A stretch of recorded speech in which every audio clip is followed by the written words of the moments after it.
अद्य बुधवासरः अथवा सौम्यवासरः पौष शुद्ध षष्ठी दिनांक 28 डिसेंबर 2022 चरक शारीस्थान अध्याय 8 शंखं चक्रं जलौकान् दधतमृतघटं चारुदोर्भिश्चतुर्भिः सूक्ष्मस्वच्छातिरुद्यांशुकपरिविलसन् मौलिमम्भोजनेत्रं कालाम्भोदोज्ज्वलाङ्गं कटितटविलसच्चारुपीताम्बराढ्यं वन्दे धन्वन्तरिं तं निखिलगदवनप्रौढदावाग्निलीनं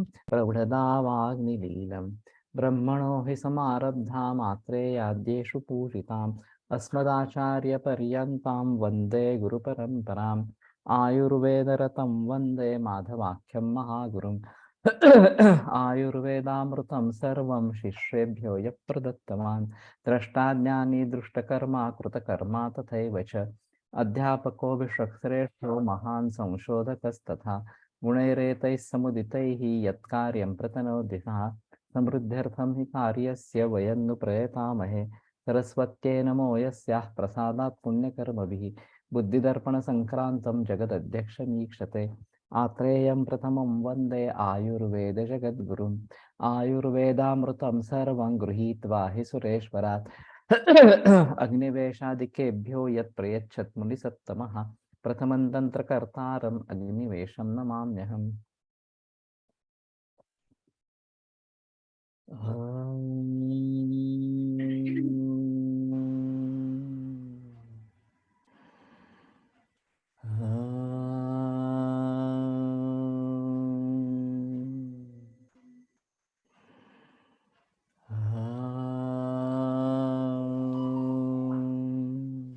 ओम शांति शांति शांति।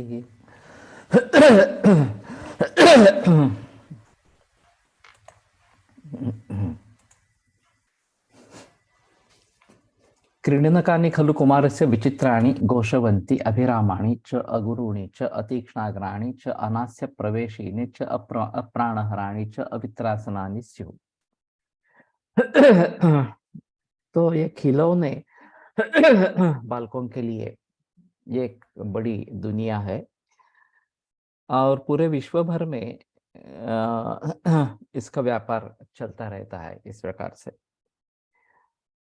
तो इसमें काफी स्कोप है नए नए तरीके ढूंढने का इस प्रकार का। जैसे मैंने कहा कि पजल्स इस फॉर्म में या मैकेनो वगैरह इस प्रकार के फॉर्म में बुद्धि को चालना जिससे मिले इस प्रकार के भी काफी खिलौने हैं और उम्र के हिसाब से भी खिलौने बनाए जाते हैं इस प्रकार से।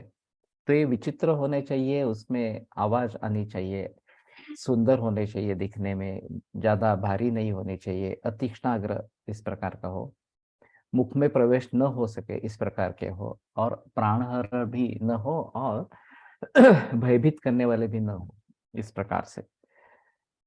तो इन सभी को देखकर किस प्रकार से खिलौने बनने चाहिए देखना चाहिए। और अभी तो प्लास्टिक का जमाना है, लेकिन जैसे कहा कि लकड़ी के इस प्रकार के खिलौने सावंतवाड़ी की विशेषता है, आज भी चालू है वो। तो उसको प्रोत्साहन मिलना चाहिए मेरे ख्याल में, जो नैसर्गिक इस प्रकार के है उसको प्रोत्साहन मिलना चाहिए। तो ये बात ध्यान में रखनी इस प्रकार की पड़ेगी। नहीं है वितरासनम साधु, उसको भयभीत करना योग्य नहीं है, साधु नहीं है। तस्मात् तस्मिन् रुदति अभुञ्जानेव अन्यत्र विधेयताम् अगच्छति राक्षसमपि शाचपुतना राक्षस पिशाच पुतनाद्यानां नामानि आह्वयता कुमारस्य वितरासनार्थं नाम ग्रहणं न कार्यं स्यात्। और इसलिए वो अगर रोता है किंवा खाना खा नहीं रहा, अन्यत्र विधेयताम अगच्छति कि हमारे वश में वो नहीं आ रहा है इस प्रकार का बालक, तो राक्षस पिशाच पूतनाद्यानाम नामानि आह्वयता, तो इनके नामों को पुकारते हुए देखो ये आकर तुम्हें तकलीफ देंगे वगैरह वगैरह इस प्रकार से कुछ बोलना नहीं है। वितरासनार्थम नाम ग्रहणम न कार्यम तो उनके नाम नहीं लेने हैं। तो ये एक अहम मुद्दा इस प्रकार का रहेगा कि अगर बच्चा मान नहीं रहा है, वश नहीं हो रहा है, तो इस प्रकार का किया जाता है तो उसको टालना है। यदि तो आतुर्यं किंचित कुमारम आना आगच्छेत तत् प्रकृतिनिमित्त पूर्वरूप लिंग उपशय विशेषैः तत्वतः अनुभुज्य। अगर वो कुछ बीमार हो जाता है तो उसका कारण क्या है? नहीं तो प्रकृति अलग लेंगे, निमित्त कारण ले लेंगे, पूर्व रूप लिंग उपशय विशेष। इससे तत्वतः अनुभुज्य, तत्वतः उसको जानकर सर्व विशेषान् आतुरौषध देश कालाश्रयान् अवेक्षमाणः चिकित्सितुम आरभेत एनम। तो सभी विशेषों को ध्यान में रखते हुए और आतुर औषध देश काल आश्रय इनको भलीभांति देखते फिर चिकित्सा आरंभ करें। मृदु मधुर मधुर मृदु लघु सुरभि शीत शंकरं कर्म प्रवर्तयन्। तो जो भी कर्म करना है, मृदु मधुर मृदु लघु सुरभि शीत और शंकर, शम यानी कि कल्याण करने वाला, इस प्रकार का इस प्रकार का ही कर्म आरंभ करे इस प्रकार से। एवं सात्म्या ही कुमारा भवंती। बच्चों को यही सभी चीजें सात्म्य इस प्रकार की होती है। तथा ते शर्म लभंते चिराय। और उस प्रकार से ये दीर्घ काल के लिए उनका कल्याण हो जाता है, शर्म प्राप्त होती है। आरोग्य तो अरोग वृत्तम आतिष्ठे देश कालात्म गुण विपर्ययेण वर्तमानः। और जब आरोग्यता निर्माण हो जाए, अरोगता निर्माण हो जाए, तो अरोग वृत्त जो है, स्वस्थ वृत्त आतिष्ठे देश काल आत्मगुण विपर्ययेण। तो देश काल आत्मगुण के विपरीत इस प्रकार का स्वस्थ वृत्त का पालन करवाए। वर्तमानः क्रमेण असात्म्यानि परिवर्ज्य उपयुञ्जानः सर्वाणि अहितानि वर्जयेत्। तो जो सभी असात्म्य है उनसे दूर होते हुए सर्वाणि अहितानि वर्जयेत्। अगर वो अहित इस प्रकार का सेवन कर रहा है तो उसका वर्जन इस प्रकार का करना है। ये शुरू से ही अगर बच्चों को मैगडी वगैरह एक प्रकार का खिलाया जाता है तो उसी की आदत बन जाती है और ये साथ में होने लगता है। तो फिर उससे छुड़वाना काफी मुश्किल इस प्रकार की बात हो जाती है। इसलिए शुरू से ही सजग रहे कि ये नहीं देना है। अजीत जोशी ने एक बार बताया था कि नूडल्स देने हैं तो राइस नूडल्स मिलते हैं, वही देने हैं इस प्रकार से। तो ऑप्शंस अवेलेबल क्या है ये थोड़ा देखे और फिर उसके आधार पर करें कि घर पे ही बनाए, ये बेहतर ऑप्शन इस प्रकार का है। तो धीरे धीरे इन प्रकार की आदतों को छोड़ना है। हमारे यहाँ निराजन करने की प्रथा है, औक्षण करने की, तो वो बरकरार रखे। ये दिए फूकना ये हमारी संस्कृति नहीं है। बुझा देता दिए, दियों को इस प्रकार के बुझा देना ये अच्छी संस्कृति नहीं है। तो इसके बारे में काफी बहस अभी चल रही है। तो आप अहित जो है उनका त्याग करना है। तथा बलवर्ण शरीरायुषाम संपत्तम अवाप्नोति इति।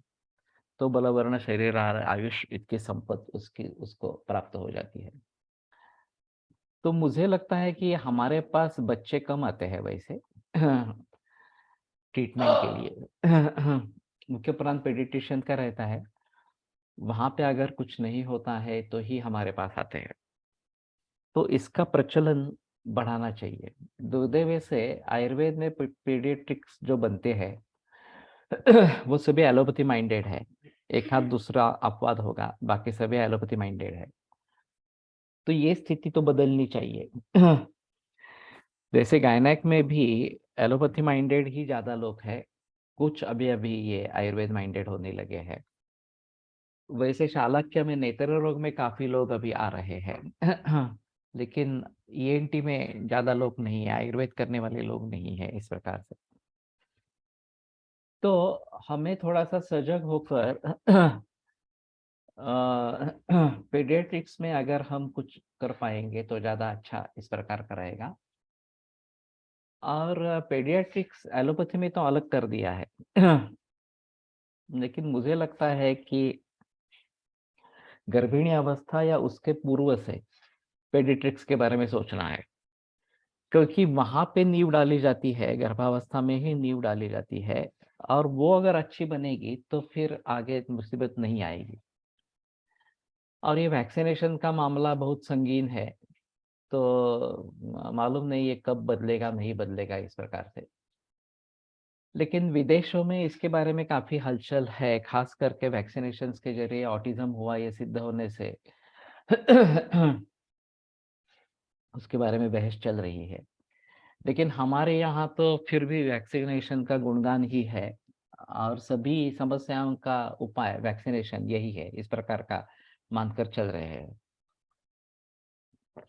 और अखबारों में भी बार बार इसी प्रकार का जिक्र होता रहता है कि या अभी मीजल्स की मीजल्स का दौरा पड़ गया तो वैक्सीनेशन पूरा नहीं हुआ, इसलिए मीजल्स वापस आ गया है वगैरह वगैरह, इस प्रकार से अभी बहस चल रही है। तो ये मुझे लगता है कि ये जनरल फिजिशियन से जुड़ा हुआ है, कुछ हद तक गायनेक से जुड़ा हुआ है। और जो अलग बात इस प्रकार की रहेगी उसमें हमें सोचना है। और जो बालकों की समस्या अभी एलोपैथी में उसका कुछ हल नहीं है, जैसे प्रोग्रेसिव मायोपिया इस प्रकार का है, या नंबर लग जाना बहुत कम उम्र में इस प्रकार से, तो उसके लिए ये काफी टेढ़ा मामला है, आसान नहीं है। फिर भी हमें प्रयास करने हैं तो फिर ज्यादा अच्छा इस प्रकार का रहेगा।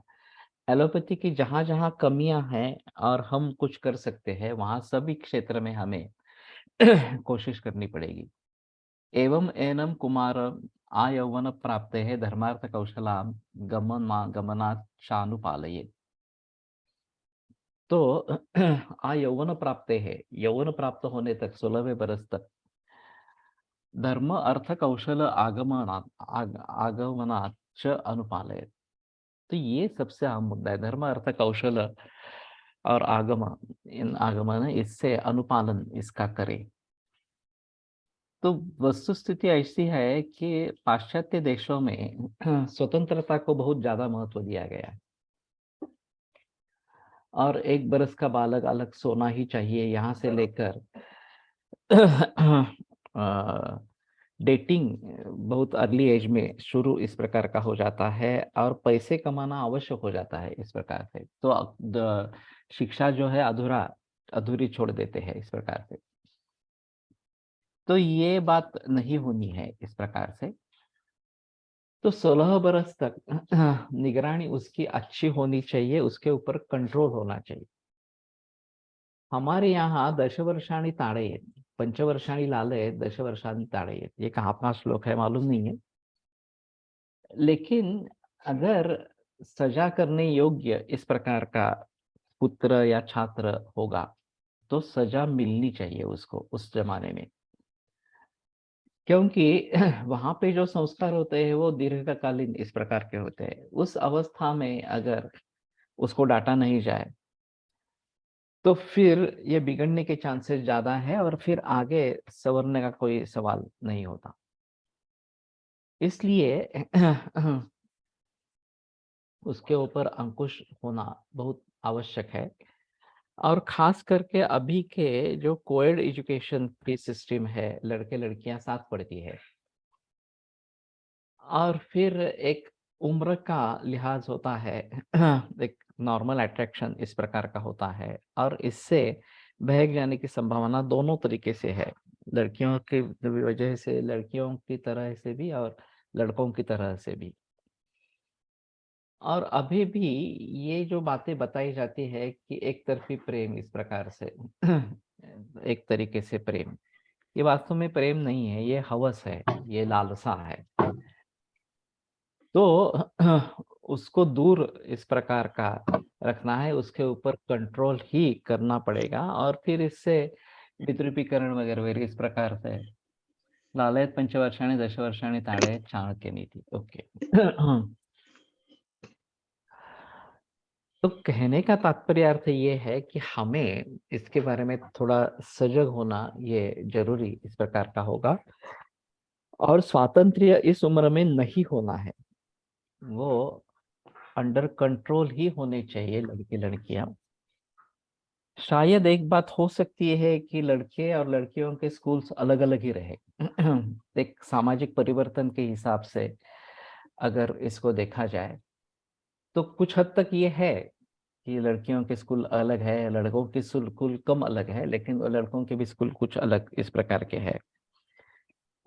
तो शायद ये जो अट्रैक्शन की बात है वो नहीं रहेगी और उससे बह जाने की जो बात है वो नहीं रहेगी। लेकिन ये स्कूल लेवल पे हो सकता है, ज़्यादा से ज़्यादा 11वीं-12वीं तक हो सकता है। आगे चलकर तो ये काफ़ी मुश्किल मामला इस प्रकार का है और तब तक 18-19 बरस के हो जाते हैं, तो शायद प्राप्ते तु षोडशे वर्षे पुत्रं मित्रवत् आचरेत्, ये जो बताया गया है, वो ध्यान में रखना इस प्रकार का है। एक विश्वास का माहौल होना चाहिए अ, परिवार में और लड़कों को ऐसा लड़के या लड़कियों को ऐसा नहीं लगना चाहिए कि मैं कैसे बताऊँ, मुझे डाँट पड़ेगी और फिर मुझे मेरे मन में जो है वो मैं कर नहीं पाऊँगी या कर नहीं पाऊँगा वगैरह-वगैरह इस प्रकार से। और फिर संगति कैसी है ये भी देखना ज़रूरी है। अगर अच्छी संगत नहीं है, तो फिर ये बहक जाने की संभावना ज़्यादा है। अब ये मोबाइल गेम्स ये भी एक बड़ी चुनौती इस प्रकार की है। और पबजी वगैरह इस प्रकार के गेम्स को लेकर जो हलचल मची थी, तो उसके बारे में सजग होना इस एक मुझे याद नहीं है उस खेल का नाम लेकिन खुदकुशी करवाते थे बच्चों के द्वारा। कुठला आहे रे तो? हाँ, पबजीच आहे का? हाँ, पबजी भी है। तो ये विकृत मनोवृत्ति है। जिस किसी ने ये खेल बनाया, ये विकृत मनोवृत्ति है। उनको शासन ही होना चाहिए, सज़ा होनी चाहिए। तो इसका प्रचलन न आए, इसके बारे में सजग होना ज़रूरी है। और दूसरी पोर्न फ़िल्म्स की बात है, जो इस प्रकार के अभी गूगल वगैरह में भी इस प्रकार के पिक्चर्स वगैरह से भी आते रहते हैं। तो इसके ऊपर रोक लगनी चाहिए इस प्रकार से। तो जो लोग बहकावे में आ सकते हैं इस सभी के, उनसे इनको सभी को दूर रखना आवश्यक इस प्रकार का रहेगा। और फिर इसके बारे में ज़्यादा सजगता नहीं है कि ये किस प्रकार का वाचन करे, देखे वगैरह-वगैरह। सिनेमा भी अभी हिंसाचार और सेक्स से भरे होते हैं। अच्छे सिनेमा बिल्कुल नहीं जैसे के बराबर इस प्रकार के हैं। सीरियल्स भी उसी प्रकार की है, जो भी टीवी पर चलती है। एक आश्चर्य रहा रामायण महाभारत की सीरियल जब चलती थी शुरू में, तो सभी लोग टीवी के सामने बैठ के ये देखा करते थे इस प्रकार से। बाहर ट्रैफिक बिल्कुल भी नहीं रहती थी। सब सुमसाम इस प्रकार का हो जाता था। तो उसने पकड़ ले ली थी। उसी प्रकार से अगर अच्छी मालिकाएँ ये बनती है, छोटी-छोटी मालिकाएँ बनती रहेगी तो ज़्यादा अच्छा इस प्रकार का रहेगा। और सभी लोग देख सकें इस प्रकार की मालिका हो। बच्चे भी देख सकें इस प्रकार की मालिका हो, तो ये बेहतर इस प्रकार का होगा। तो इसके बारे में कभी-कभी ये बहस होती है। अमेरिका में कोई उठता है एक 8 वर्ष का लड़का और अ, गोलीबार करता है और बहुत सारे लोगों को मार देता है इस प्रकार से। ये काफ़ी बार हुआ है। फिर उस हादसे के बाद थोड़े दिन तक चर्चा चलती रहती है कि बच्चों के हाथ में बंदूक नहीं देनी चाहिए। लेकिन मूल रूप से हिंसाचार नहीं दिखाया गया है, ये सबसे अहम है। हिंसाचार से समस्याओं का हल होता है, ये तो है ही नहीं। फेसबुक पर भी सभी आता रहता है, न चाहते हुए भी लोगों को सामने लाया जाता है और लोग फँसते हैं। सही है, तो इंस्टाग्राम, फेसबुक और इस प्रकार के जो सोशल मीडिया है, इस प्रकार से, इन सभी का यही माहौल है। उनका कहना है कि लोगों को यही चाहिए इसलिए हम बनाते हैं, और लोग कहते हैं कि हमें दूसरा कोई ऑप्शन ही नहीं है तो हम देखते हैं, इस प्रकार से। तो हिंसाचार से समस्याएं हल होती है। हीरो जो होता है वो सभी प्रकार के हिंसाचार करके भी अच्छा नतीजा पाता है, इस प्रकार से। ये मूल शिक्षा के खिलाफ इस प्रकार का है। तो धर्म अर्थ काम, ये जो बात बताई गई है, धर्म के अधीन अर्थ और काम होने चाहिए। तो इन बातों को भली भांति ध्यान में रखना है, और खास करके बच्चों को बिगड़ने से बचाना है। तो परिवार में अनुकूल वातावरण हो, विश्वासपूर्ण वातावरण हो, तो बच्चे माँ बाप को कहेंगे, दादा दादी को कहेंगे कि मेरी ये समस्या है, और फिर उस समस्या का हल निकाला जाएगा। लेकिन अगर माँ बाप के लिए समय नहीं है, बच्चों के लिए माँ बाप के पास, और इनकी संगत अच्छी नहीं है, वो बहक में उसके बहकावे में चले जाते हैं, तो फिर दोष किसका है? इसलिए अभी के मेरे सुबह वाले आरोग्य में निवेश, इसमें मैंने संस्कार का एक अलग अर्थ बताने की कोशिश की। कर्णम नाम अभिसंस्कार, ये जो चरक का कहना है, उसके भी तभी तो बताया। लेकिन घर में बना हुआ खाना, जिस प्रकार का संस्कार इसके ऊपर होता है, वो होटल में कभी नहीं होता। माँ प्यार और दुलार से जो खाना बनाती है, वो बाहर नहीं बन सकती, इस प्रकार से उस प्रकार का खाना नहीं बन सकता। तो ये भी एक अहम मुद्दा है। और स्त्री मुक्ति, ये जो अभी नारा लगाते हैं, तो उससे परिवार को काफी क्षति पहुंची है। और परिवार ठीक नहीं रहेगा तो समाज, देश कैसे ठीक रहेगा, इस प्रकार से। और बच्चे तो राष्ट्र का भविष्य है। उनके ऊपर अगर हम ज्यादा ध्यान देते हैं, वो अच्छे बने, नागरिक बने, अच्छे धर्म के अधीन रहकर काम करे, तो उस बच्चे की, उस परिवार की और उस समाज की उन्नति इस प्रकार की होगी। तो ये बात चाणक्य की नीति से आई है। और इसीलिए शिक्षक जो है, अध्यापक जो है, वो आधार है राष्ट्र का। लेकिन उसके भी बारे में अभी जो परिस्थिति है वो बहुत गंभीर इस प्रकार की है, और आमतौर पर अच्छी शिक्षा नहीं मिलती है, इसलिए बड़े बड़े स्कूल्स में डालते हैं। बहुत महंगी शिक्षा हो गई है, इस प्रकार से। और जो पालक ये नहीं कर पाते हैं, वो अपने को दुखी समझते हैं कि मैं काबिल नहीं रहा, मैं बच्चों को अच्छी शिक्षा नहीं दे पा रहा हूँ, वगैरह वगैरह, इस प्रकार से। और मातृभाषा में शिक्षा होना ये एक अहम मुद्दा है, लेकिन उसको भी अभी टाला जा रहा है, इस प्रकार से। तो इन सभी के बारे में बहस होनी चाहिए समाज में, और हमें भी सुझाव देते रहने चाहिए, इस प्रकार के। तत् इति पुत्रा शेषां समृद्धिकरं कर्म व्याख्यातं तद आचरन् यथोक्तैः विधिभिः पूजां च यथेष्टं लभते अनसूयकः इति। तो ये पुत्रा शेषां समृद्धिकरम कर्म बताया गया इसमें। तो पुत्र की कामना करने वाले जो है, उनके लिए समृद्धि करने वाला इस प्रकार कर्म अभी बताया गया। तद आचरण, तो उसका आचरण करते हुए यथोक्त विधि भी पूजा यथेष्टम लभते अनसूय कहा। तो अनसूय का व्यक्ति को उसका विधि भी आचरण करके उसको मान सम्मान इस प्रकार का यथेष्ट जो है वो प्राप्त हो जाता है। तो अनसूय तो होना जरूरी है। असूया हमारे मन में नहीं है, नहीं होनी चाहिए। मुझे जो मिला है उससे मुझे संतुष्टि होनी चाहिए। और अगर असूया करनी है तो हेतु की करनी है, कारणों की करनी है, कार्य की नहीं करनी। हेतु विरक्षित फले न, तो ये जो वाग्भट ने बताया वो सही मार्ग इस प्रकार का है। कामोवासना पर ओशो ने बताया है कि 17 वर्ष की उम्र में कामोवासना सबसे प्रबल होती है और इस उम्र में इसकी पूर्ति न होने पर व्यक्ति फिर जीवन भर काम से तृप्त नहीं हो पाता है। इसलिए अधिकतर लोग वासना में फंसकर गलत काम कर रहते हैं। यह कितना सही हो सकता है? सही हो सकता है।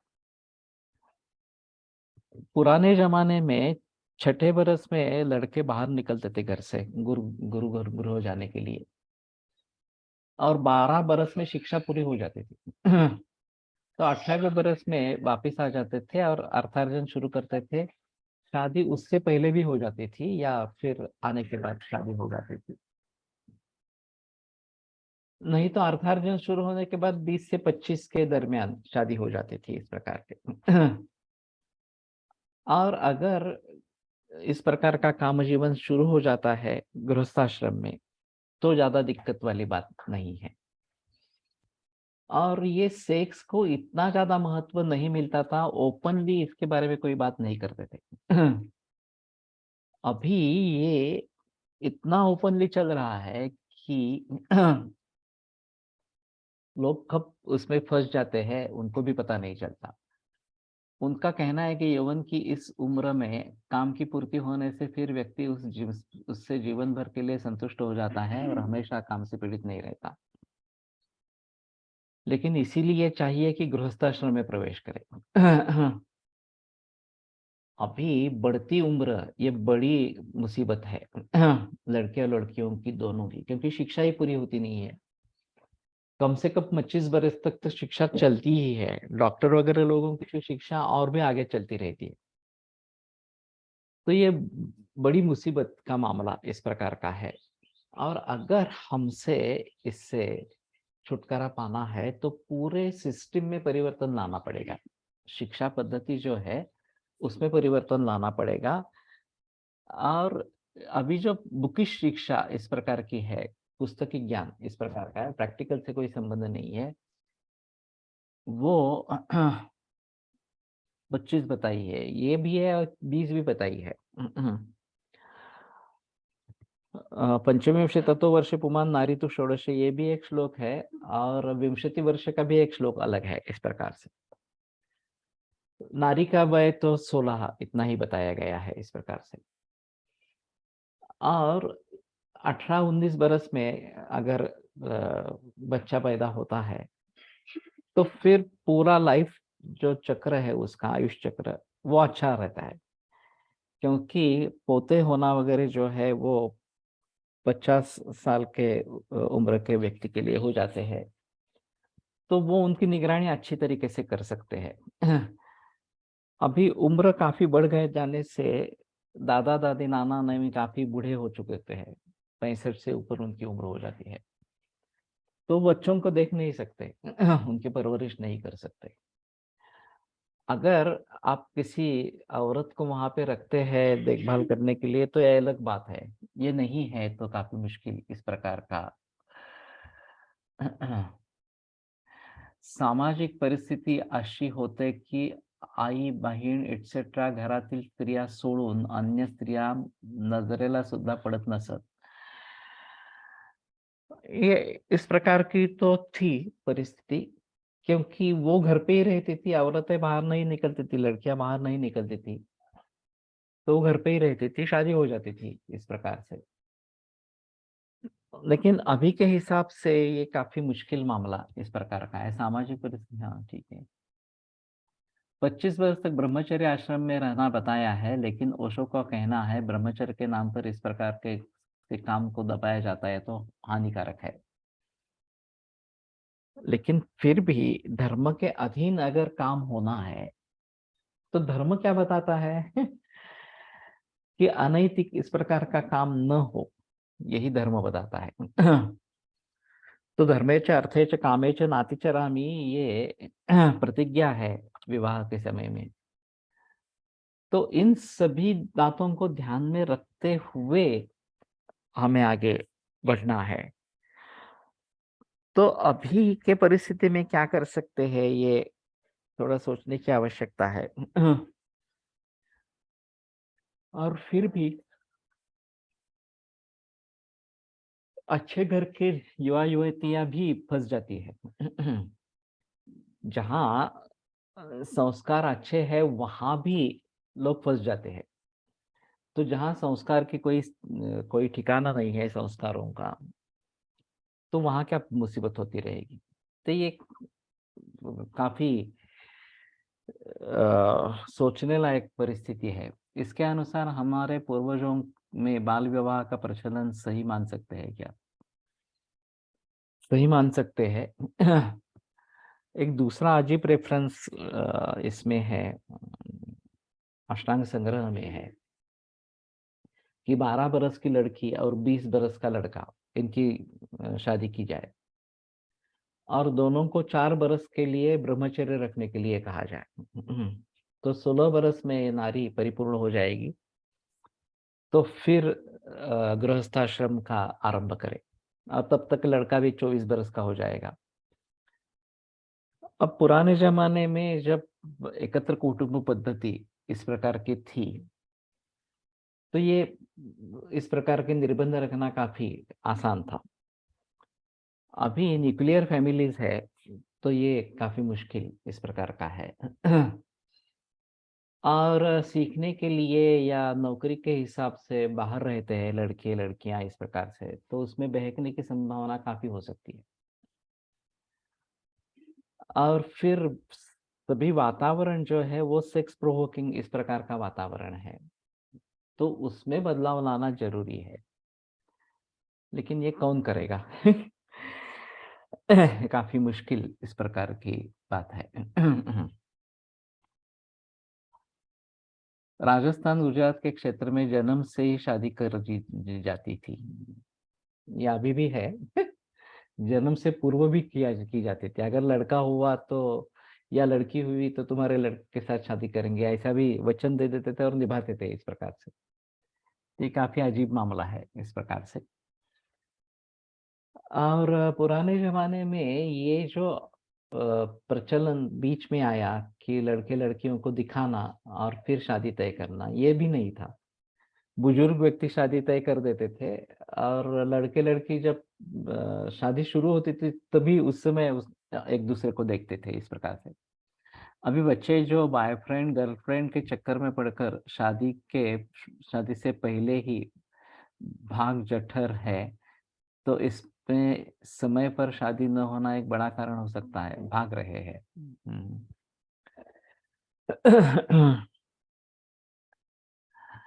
ये बात है, लेकिन मैं मानता हूं कि शिक्षा जो है वो हमें कम करनी चाहिए। पढ़ाई जो है वो जितना जरूरी है उतनी ही शिक्षा मिले।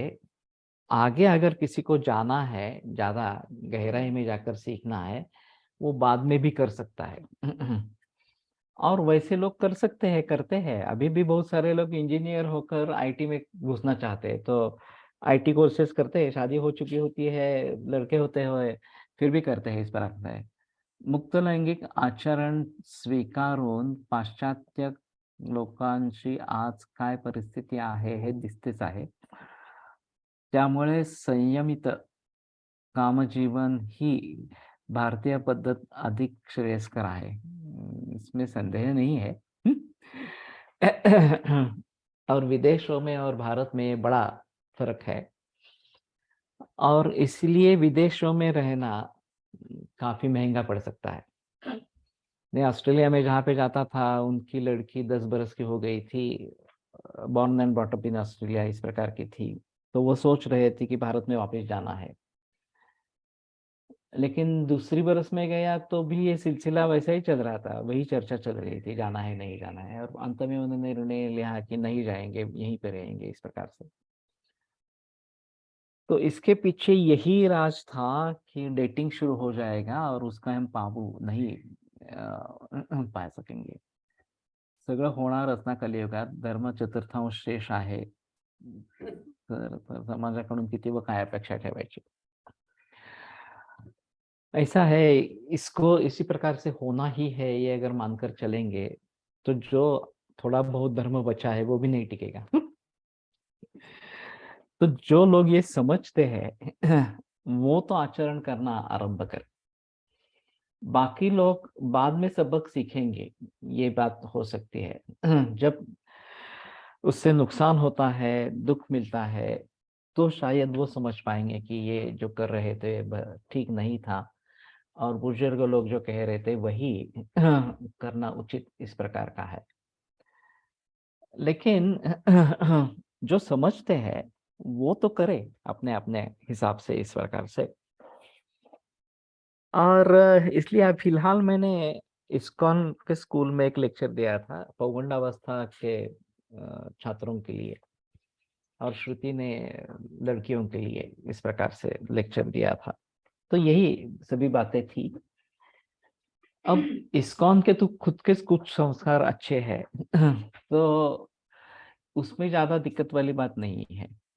लेकिन बाकी सभी स्कूल्स और कॉलेजेस में ऐसी स्थिति रहेगी, काम एष क्रोध एष नरकद्वार।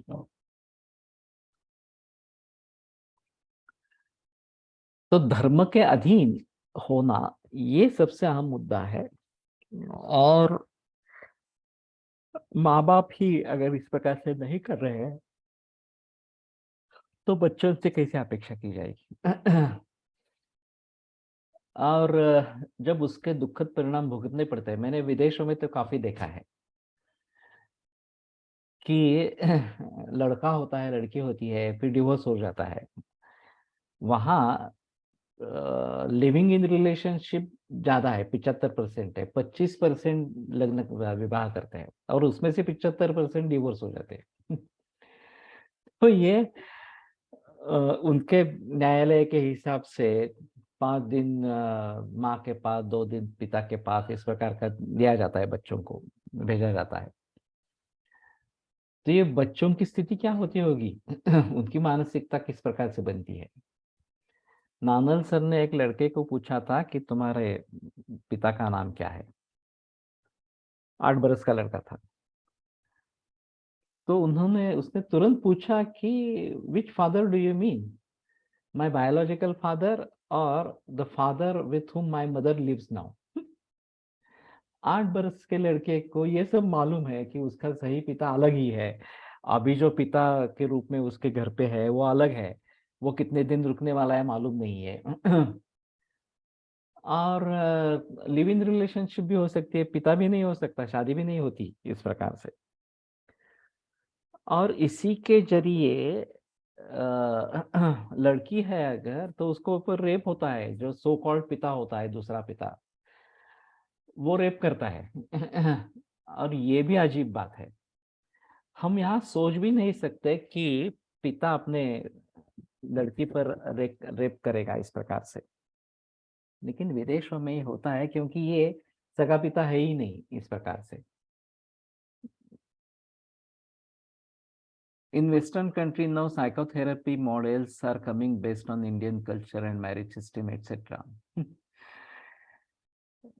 ठीक है, आजकल तो 12-14 वर्ष के बच्चे भी काम क्रीड़ा के लिए आतुर रहने लगे हैं, और ऐसे में उनके विवाह के लिए या सेक्स के लिए 25-30 वर्ष तक रोक पाना, सीमित रख पाना संभव ही नहीं है, हो पा रहा है। ठीक है। ये हमें फिर से सकल परिवार की संकल्पना, जिसमें 3 पीढ़ियां हो इस प्रकार की, उसकी तरफ मुड़ना चाहिए इस प्रकार से। और तभी ये बातें पॉसिबल इस प्रकार की होगी। और जो मैं बार बार बात कर रहा हूँ कि शिक्षा का अवधि कम होना चाहिए, पढ़ाई हमारी जल्दी खत्म होनी चाहिए, तो शायद ये जल्दी शादी वगैरह इस प्रकार की बात हो सकती है, अर्थार्जन जल्दी शुरू हो सकता है इस प्रकार से। और फिर हम अच्छा अच्छी तरीके से निभा सकते हैं। अब ये प्रफुल्ल वानखेडे की एक मराठी में किताब आई है, गोष्ट पैशा पाण्याची, ते सकाळ ने उसको पुरस्कृत किया था। और छपने से पूर्व ही उसकी 27,000 कापियां बेच गई थी, बिक गई थी। तो ये मुझे थोड़ा सा आश्चर्य था कि ये मेरा गुंतवणूक आरोग्यातली एक किताब है, मेरी व्यवसाय आरोग्याचा अभी आ रही है नई किताब, तो उस हिसाब से मुझे इसमें दिलचस्पी थी, तो मैंने वो किताब खरीदी, अभी मंगवाई है। तो काफ़ी अच्छी किताब है, उसमें संदेह की बात नहीं है। और आर्थिक साक्षरता, ये बहुत ज़रूरी है और ये सीखा ही नहीं जाती कि किस प्रकार से अर्थ को प्राप्त करे, किस प्रकार के उस प्रकार से उसका जतन करे, किस प्रकार के उसको बढ़ावे, उसका उपभोग लेना है तो किस प्रकार से ले, इसके बारे में कुछ भी बताया नहीं जाता। उसमें काफ़ी उदाहरण इस प्रकार के हैं कि बिल्कुल सीधी-सादी इस प्रकार की जीवन शैली होनी चाहिए। और हमारे सामने आदर्श है, नारायण मूर्ति, सुधा मूर्ति से लेकर बहुत सारे लोग हैं, बहुत अच्छा कमाते हैं, फिर भी बहुत सादी जिंदगी बिताते हैं। तो उनका ये कहना था कि अगर दुरुस्त होने की संभावना है कोई चीज की तो दुरुस्त करो, नई परचेस मत करो। ये पाश्चात्य संस्कृति है। जो जीडीपी की बात की जाती है तो जीडीपी के लिए ज्यादा से ज्यादा बिक्री हो, इसलिए जीडीपी, तो प्रोडक्शन बढ़ेगा, प्रोडक्शन बढ़ेगा तो जीडीपी बढ़ेगा, इस प्रकार की सोच है। और हमारी कंजर्वेटिव है कि जहां तक हो सके तो दुरुस्त करो और फिर से प्रयोग में लाओ, इस प्रकार से। पर्यावरण के हिसाब से भी ये अच्छा इस प्रकार का है। और नैसर्गिक दृष्टि से देखा जाए तो नैसर्गिक चीजों का इस प्रकार का इस्तेमाल हो तो बेहतर इस प्रकार का है। लेकिन ये सभी बातें लोगों तक पहुंचनी चाहिए, ये पहुंचते नहीं है इस प्रकार से। मैंने जैसे एक इस सफे वाली श्रृंखला में एक मुद्दा उठाया था, कीमत और मूल्य, इस प्रकार से। तो ये दोनों अलग है। मूल्य जो है वो क्या है, वो देखने के लिए नैसर्गिक साधन सामग्री का अगर उसमें उपयोग हो रहा है तो उसकी उसमें कीमत होनी चाहिए, उसका मूल्य उसमें होना चाहिए। जैसे कि 1 किलो शर्करा बनने के लिए अगर 4000 लीटर पानी लगता है, कार्बन फुटप्रिंट के द्वारा ये निश्चित किया गया है, तो शर्करा इतनी सस्ती मिलनी ही नहीं चाहिए। उस 4000 लीटर पानी की कॉस्ट उसमें ऐड होनी चाहिए, तभी ये महंगी हो जाएगी। और महंगी हो जाएगी तो उसका पर ये सेल कम हो जाएगा। ये गन्ने की खेती जो बढ़ रही है इस प्रकार से, वो उतनी बढ़ेगी नहीं। नैसर्गिक खेती जो भी बढ़ सकती है उसमें उतनी पानी की लागत नहीं होती, अगर गन्ना भी हम बनाते हैं तो भी, तो उसको उत्तेजन मिलेगा। नहीं तो अभी हमारे लिए क्या है कि उसकी कीमत जो निश्चित कर दी है उसका नैसर्गिक साधन सामग्री से कोई संबंध नहीं है, ताल्लुक नहीं है। उसी प्रकार मेरा कहना है कि उपद्रव मूल्य भी होता है। केमिकल फैक्ट्रीज है और जो पानी बाहर फेंका जाता है वो पूरा प्रदूषित करने वाला है, पानी को, जमीन को प्रदूषित करने वाला है। तो उसका उपद्रव मूल्य उसमें ऐड होना है। और फिर उसकी प्राइस निश्चित होनी चाहिए, कीमत निश्चित होनी चाहिए, तो महंगी हो जाएगी। नैसर्गिक चीजें जो है उसको हम छूट दे देंगे इस प्रकार से, तो वो सस्ती होंगी। अभी ये नैसर्गिक बहुत महंगी, और ये सभी जो केमिकल्स वगैरह से बनी है, प्लास्टिक वगैरह से बनी है, बहुत सस्ती इस प्रकार के है, जिससे पर्यावरण की हानि है, पृथ्वी की हानि है, और फिर हमारी हानि है, क्योंकि हमें इस पृथ्वी पर रहना है इस प्रकार से। पृथ्वी नहीं टिकेगी तो हम क्या टिकेंगे इस प्रकार से। तो इन सभी बातों को बचपन से लेकर अगर हम कोशिश करते हैं, बताने की कोशिश करते हैं। एक बात ये भी हो सकती है कि आयुर्वेद, योग ये शालेय शिक्षा में आ जाए। अब मामला ये है कि कौन सिखाएगा। अगर किसी एक शाला में इस प्रकार का प्रयोग करते हैं, प्राइवेट स्कूल्स तैयार होती है करने के लिए इस प्रकार से, इस्कॉन वाले भी तैयार होंगे कि चलो हमारे स्कूल में पढ़ाओ आयुर्वेद और योग इस प्रकार से। लेकिन सिखाने वाले कौन है? सिखाने के लिए कौन जाएगा? अगर वो आयुर्वेद में डूबा हो, वो आयुर्वेद अच्छे तरीके से जानता हो, योग अच्छे तरीके से जानता हो, वही पढ़ा पाएगा। केवल बीए में से इसलिए स्कूल में जाकर पढ़ा नहीं पाएगा इस प्रकार से। तो सभी के बारे में सोचना है। अभी मैं जो निवेश आरोग्य में एक प्रचलन चल रहा है, इसमें मैं बड़ी व्यापकता से विचार कर रहा हूँ और इन सभी मामलों को भी इसमें दर्ज करना है।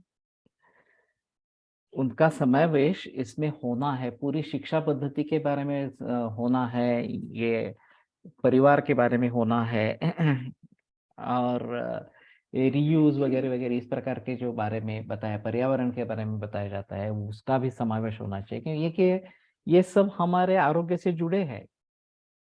हमें पता ही नहीं लगता कि इससे हमारा आरोग्य बिगड़ रहा है। और उतनी गहराई में जाकर सोचने की किसी की तैयारी ही नहीं है, इस प्रकार से। तो अगर हम इन सभी बातों को, मुद्दों को उठाते हैं, तो बात हो सकती है। इसलिए मेरा कहना है कि पढ़ाई का कालावधि कम हो जाए, 12 बरस तक ही पढ़ाई हो जाए। और फिर भी वो कारीगर होनी चाहिए उपजीविका के लिए, जिससे उपजीविका बन सके इस प्रकार से। और आगे पढ़ते रहेंगे, सीखते रहेंगे, एक अलग बात इस प्रकार की होगी, लेकिन अर्थार्जन शुरू होगा, उसके साथ गृहस्थाश्रम में प्रवेश होगा, पुरानी सिस्टम जो परिवार की है वो वापस आ जाएगी, तो पिक्चर बदलेगा। तो अभी इन सभी के दृष्टि से सोचना आवश्यक इस प्रकार का हो जाएगा। तत्र श्लोको पुत्रा शशांक कर्म समृद्धिकारकम यदुत्तमेतन महदर्थ संवितम तदाचरन्यो विधिभिर्यथा यथम पूजाम यथेष्टम लभते अनसूयकः। बार में फिर से एक बार अनसूयक की बात करते हैं। ये अहमदाबाद में ताई इंदुमती कांडरे पुनरुत्थान विद्यापीठ चलाते हैं आचार्य और समाज को भारतीय परंपरा में लाने के लिए। मैं मिल चुका हूँ उनसे, उनका बड़ा अच्छा काम है, आरएसएस से निगडित है। उन्होंने तो पहली कक्षा से लेकर 12वीं कक्षा तक किताब बनाए हैं। हिंदी में है सभी, लेकिन ये सब बना चुके हैं और कोशिश कर रहे हैं वहाँ पे कुछ शालाओं में इस प्रकार से। साबरमती में ये एक गुरुकुल चलाते हैं। तो वहाँ पे एक संगोष्ठी हुई थी इन सभी लोगों की। उस समय में मैं अहमदाबाद में था, तो मैं जाकर थोड़ा-सा मिला था उनको, जो संगोष्ठी चल रही थी इस प्रकार की। लेकिन ये एक प्रयास है। और फिर भी बड़े पैमाने पर उसके बारे में कुछ सोचा इस प्रकार का नहीं जा रहा। तो इंदुमती काटदरे तो महाराष्ट्रीयन है। और उम्र भी उस समय में मैं जब मिला था 60 से ऊपर थी इस प्रकार से। लेकिन वो अच्छा काम कर रही है, उसमें संदेह की बात नहीं है। तो ये आरएसएस अगर करता है, इस प्रकार का प्रचलन करता है, तो फिर उसको भगवीकरण कहा जाता है। कांग्रेस आदि जो पार्टीज है, वो बताते हैं नहीं नहीं ये हिंदुत्व की तरफ लेके जा रहे हैं इस सभी समाज को इस प्रकार से। और सावरकर जैसे व्यक्ति को भी कोसते हैं क्योंकि वो हिंदुत्ववादी थे। मुझे समझ में नहीं आता था कि सावरकर ने ऐसा क्या किया कि ये लोग सावरकर की निंदा करते हैं। इनको सावरकर के बारे में बोलने का कुछ अधिकार ही नहीं है वास्तव में। तो बाद में पता चला कि हिंदुत्व के मुद्दे को उठाकर ये कुछ कर रहे हैं और उनकी देश सेवा, देशभक्ति के बारे में कोई नहीं बोलता। तो ये बड़ा अजीब माहौल इस प्रकार का है। तो परिवर्तन लाना जरूरी इस प्रकार का रहेगा। तो पुत्रा शशांक कर्म समृद्धि कारकम, ये समृद्धि करने वाला पुत्र अच्छे चाहते हैं, उनके लिए जो कर्म बताया, यदुत्तम एतद महदर्थ संवितम, तो ये बड़े अर्थ से युक्त इस प्रकार का है। तदाचरण्यो विधिभिर यथा यथम यथा तथम, तो वो आचरण करते, विधि से आचरण करते यथा तथा पूजा में यथेष्ट लभते अनसूय कहा। अनसूय का व्यक्ति आदर का पात्र हो जाता है। उसको मान सम्मान मिलना रखता है। तो अपत्य संतान कर्म सद्य संप्रहर्षणम, ये जो बात बताई जाती है, और पुत्र के अधीन क्या क्या चीजें हैं ये भी वहां पे बताते हैं। यश कीर्ति वगैरह जो चीजें हैं वो पुत्र के अधीन है, अगर हम ज्ञ म्हणजे काय, ज्ञ यानी कि जानने वाला, जानकार इस प्रकार से। तो ये जानने वाला व्यक्ति उसको यदि विधिपूर्वक आचरण करता है, तो अनसूयक इस प्रकार की वो व्यक्ति ये प्राप्त करती है। पूजां यथेष्टं लभते अनसूयका। शरीरं चिन्त्यते सर्वं दैवमानुष संपदा। सर्वभावे रतस्तस्मात् शारीरं स्थानमुच्यते। आहा। अब ये पूरे शारीरिक स्थान के लिए उपसंहार बताया गया। तो सभी शरीर जो है वो दैव मानुष संपदा चिंत्यते, वो केवल मनुष्य संपत्ति नहीं है, दैव और मानुष दोनों संपदा से युक्त इस प्रकार का बताया जाता है। तो दैवमात्मकृतं विद्यात् कर्म यत् पौर्वदेहिकम, दैव तो हमारा ही कर्म है, इस प्रकार का पौर्वदेहिक कर्म है। और इसलिए एक श्रृंखला बनी रहती है कि जिस तरीके से हमारा पालन पोषण हुआ है उसी तरीके से हम बच्चों के बारे में सोचते हैं। हमारा पालन पोषण अगर अच्छा हो गया हो तो हम हमारे बच्चे भी उसी प्रकार को आगे बढ़ाते रहेंगे। तो युवा पीढ़ी को सजग करना बहुत जरूरी इस प्रकार का है। धर्म के संस्कार होने बहुत जरूरी इस प्रकार के हैं, और ये अच्छे रहेंगे तो समाज टिकेगा।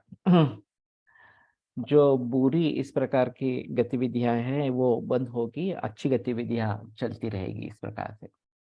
सर्वभावे तस्मात् शारीर स्थानम उच्यते। ये सभी भावों के जरिए ये सब दैवीय और मानुष संपत्ति बताई गई है, और इसलिए ये शारीरिक स्थान इस प्रकार का बताया गया। तो शारीरिक स्थान यहाँ पे खत्म हुआ। इति अग्निवेशकृते तंत्रे चरक प्रति संस्कृते शारीरस्थाने जातिस्य प्रियम शारीरम नाम अष्टमोऽध्यायः। जाति नाम का ये शारीर का अध्याय समाप्त हो गया। दैव मानुष संपद है शरीरम से विशेषण है। सर्वम शरीरम ये है, और दैव मानुष संपदा ये करण है, तृतीया है। तो दैव और मानुष संपद को लेकर शरीर, सभी शरीर का विचार होता रहता है, ये यहाँ पे अर्थ है। तो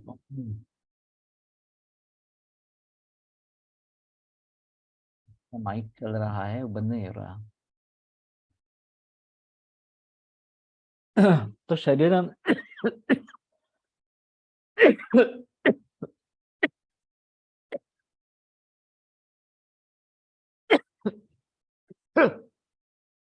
चिंत्यते इस प्रकार का, सर्वम शरीरम चिंत्यते। चिंत्य सर्वम ये क्रिया विशेषण भी लिया जा सकता है।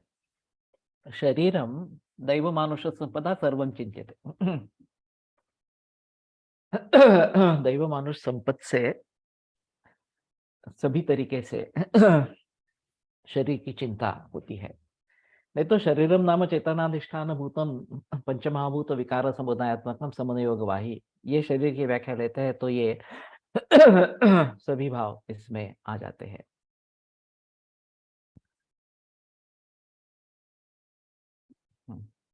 तो ठीक है, यहाँ पे ये शारीरिक स्थान पूरा हो गया।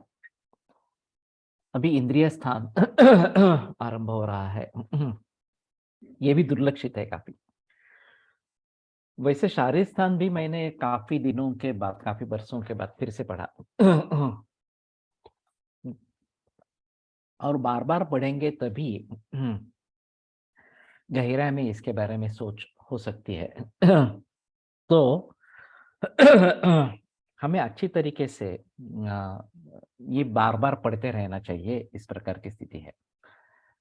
इंद्रिय स्थानम प्रथमोऽध्यायः अथ तो वर्णस्वरीयम इंद्रियम व्याख्या स्मः इत्यः स्मः भगवान् आत्रेयः।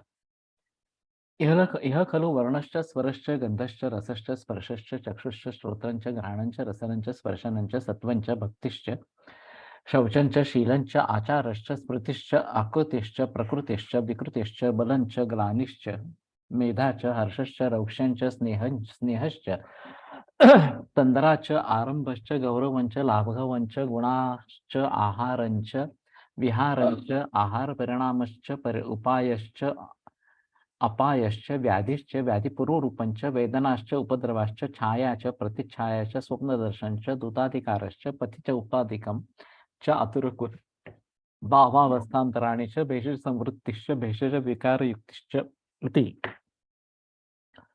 परीक्षाणि प्रत्यक्ष अनुमान उपदेशैः आयुषा प्रमाणावशेषं जिज्ञासमानेन विशेषा। तो मरीज का कितना आयु शेष है, ये जानने के लिए ये जानने के लिए उत्सुक जो वैद्य है, ये सभी भाव प्रत्यक्ष अनुमान और उपदेश, इनके जरिए इनका परीक्षण करना चाहिए उस व्यक्ति को। दैव मानुष संपद म्हणजे काय अपेक्षित आहे?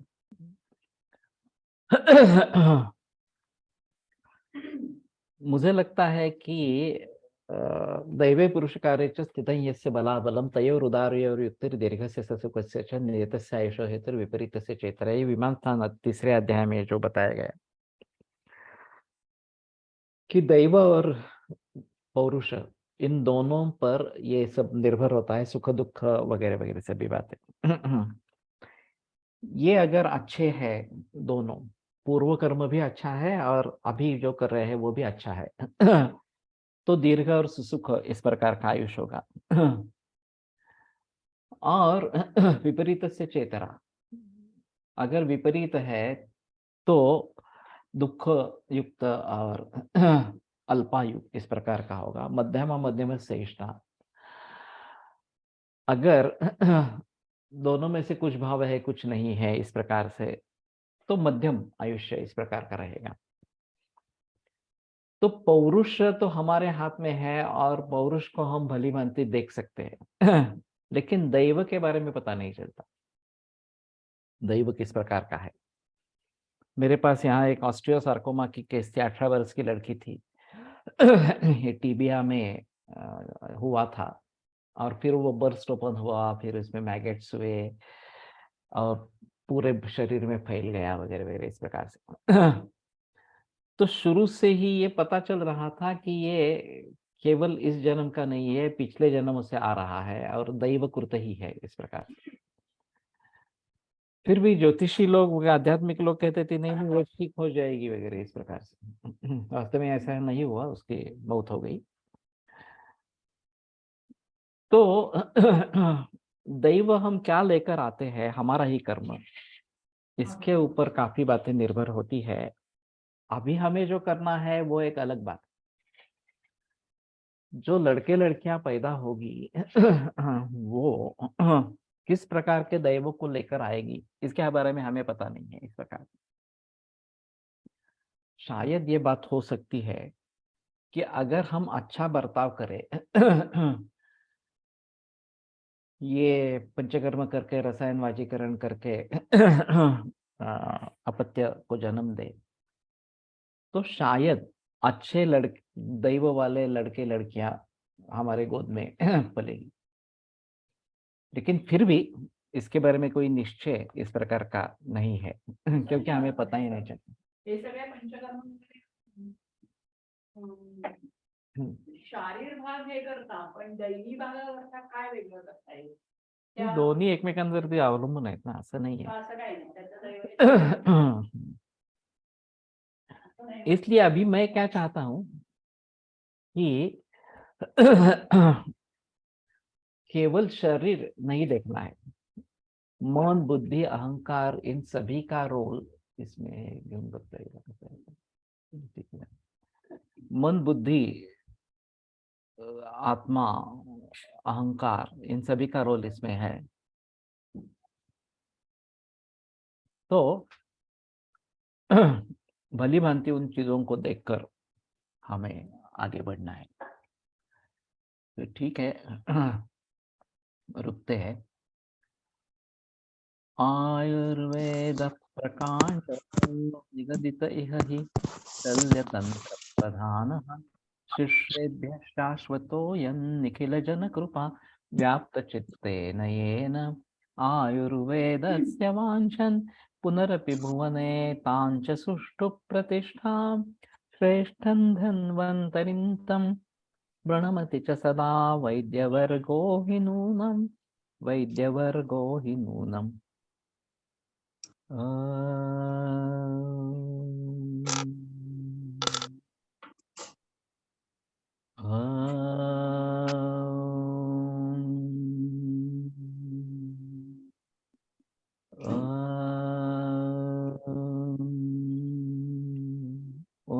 शांति शांति शांति विरम्यते व्याख्यान व्यापारात् श्वः पुनरपि मिलिष्यामः